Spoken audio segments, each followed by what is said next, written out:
हम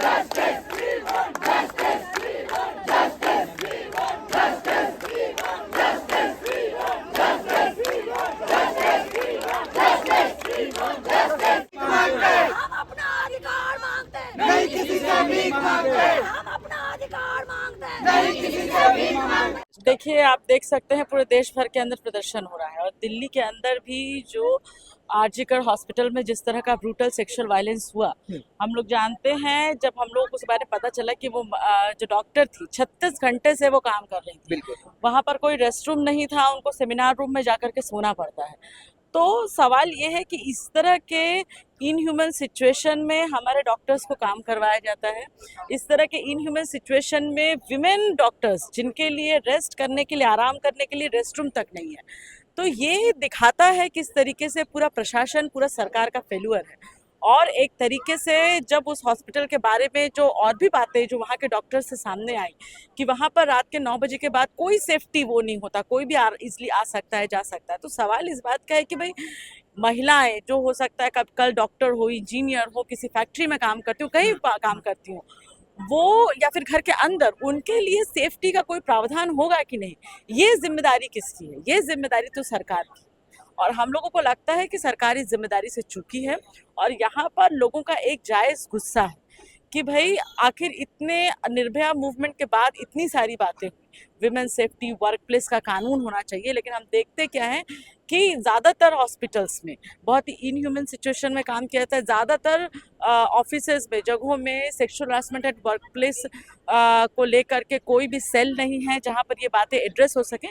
तो सवाल ये है कि भाई इस तरह के सिचुएशन में केस होते रहेंगे, रेप होते रहेंगे, और ये कोई एक घटना की बात नहीं है। आप देखिए, अभी जो है उत्तराखंड में इसी तरह की एक बिल्कुल घटना हुई। हम लोगों ने देखा बिहार के मुजफ्फरपुर में घटना हुई एक दलित लड़की के साथ। तो ये जो चीज़ है, ये तो भाई समाज का एक पूरा पेट्रियार्कल नोशन दिखाता है। ये चीज़ दिखाता है कि कितने अंदर तक पेट्रियार्की बैठी हुई है कि इस तरह की बलात्कार तो करते हैं, बलात्कार के बाद इतनी ब्रूटल हत्या, तो ये चीज़ दिखाती है कि भाई आज के समय में ये ज़रूरत है कि हमारे समाज में इस चीज़ को चैलेंज किया जाए और महिलाएं घर के अंदर बैठ जाएं, ये इसका सोल्यूशन नहीं है। महिलाएं अगर सड़क पर निकल रही हैं, काम करने निकल रही हैं, ऑफिस, स्कूल, कहीं पर भी जा रही हैं, तो वो सेफली जाएं और सेफली आएं। इसकी जिम्मेदारी किसकी होगी? ये जिम्मेदारी सुनिश्चित करने की ज़रूरत है।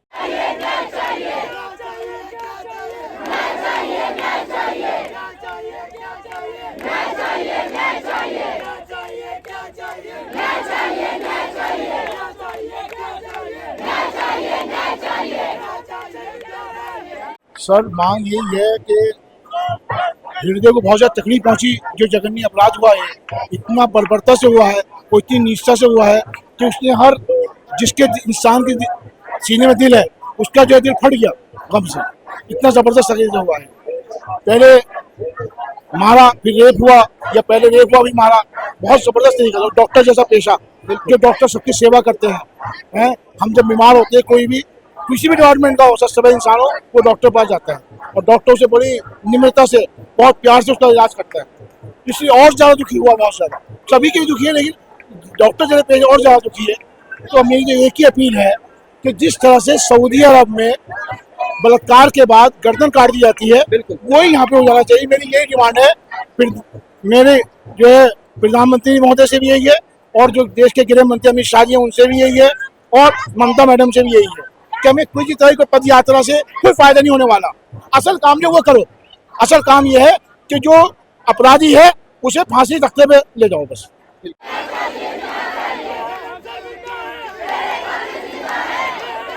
जितने भी हेल्थ केयर वर्कर थे, स्पेशली डॉक्टर, उन पर फूलों की बौछार होती थी और कई डॉक्टरों ने अपनी जानें गंवाई। 3-3 दिन, एक हफ्ता अपने घर नहीं गए, अपने हॉस्टल में नहीं गए, वहीं पे ही बीमार हो गए, वहीं पे ही मर गए।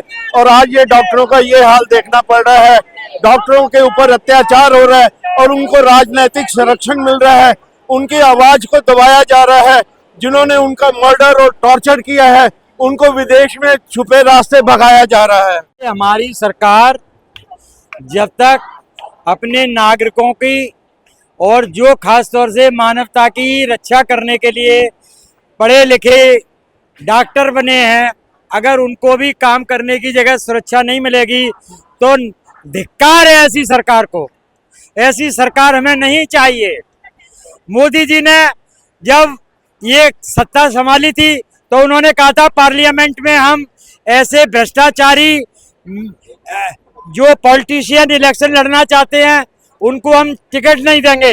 सारे गुंडे गर्दे अत्याचारी जिनके अगेंस्ट केस चल रहे हैं वो सारे पार्लियामेंट में पहुंचे हैं। जो पार्लियामेंट में पहुंच के अगर वो वहाँ रोज लड़ते हैं, आपस में गुंडागर्दी करते हैं, वो हमारी रक्षा क्या करेंगे।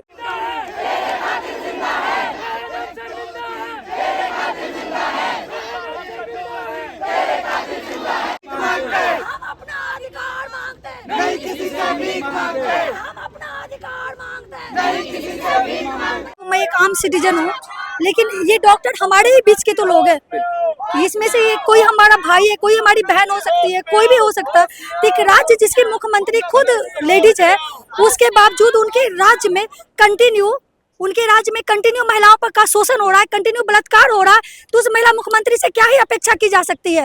ममता बनर्जी रिजाइन दो, ममता बनर्जी रिजाइन दो, ममता बनर्जी होश में आओ, महिला सुरक्षा पर राजनीति बंद करो, बलात्कारियों को बचाना बंद करो।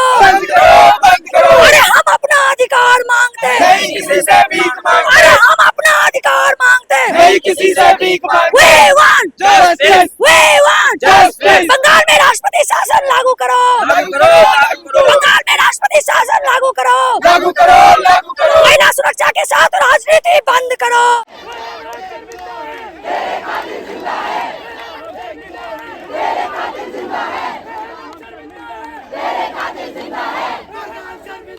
Justice. So जो पूरा इंसिडेंट हुआ है, this is not the only incident that has happened in India. Multiple such incidences are happening. Government, all politicians, the hospital administrations and so many agencies are trying to curb the incident. कोई भी media properly इसको showcase नहीं कर पा रहा है because of a lot of political pressures are going on, and the basic human right, the basic natural human right of any professional